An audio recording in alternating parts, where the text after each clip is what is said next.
እሁድ እስኪደርስ በጣም ይናፍቀኝ። እኔ ራሱ አይገርም ሰርግ እንዲናፍቀን እንዴ? አስቢ እስቲ እኛ እጅ ለእጅ ተያይዘን እኛን ሊያየን የመጣው ህዝብ ሁሉም ምግቡን አንስቶ እየበላ እኛም እጃችንን አንስተን ሙሽራዬ እያለን ግማሹ መጥቶ ከኛ ጋር ፎቶ ሲነሳ አሸኙትም ወይ ሲባል የእናቴን ምኞት ፊቷ ላይ ያየው ብቻ በጣም ይጓጓት። አንዴ ሽንት ቤት ደርሼ ልምጣ።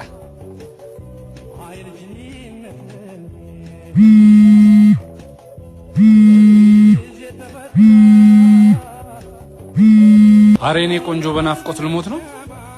ለምንድን ነው ዝም የምትይኝ? ናፍቆቴን ለመጨመር ነው። እማዬ እየደወለች ነው።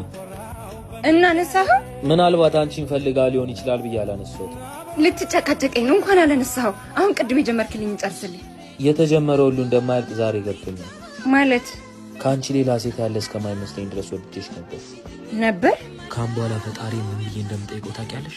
ምናልባት ትዳራችንን ይባርክልን ብለህ ሁለተኛ አንቺን እንዳያሳየኝ አሁን እንጂ እንዴ ማለት እማዬን ምን ልላት ነው? እማዬንማ ሩም ይዘሽ ጠብቂኝ እየመጣው ነው ቢያት። አንቺ ቆሻሻ ባለጌ ውጪ ከዚህ ውጪ።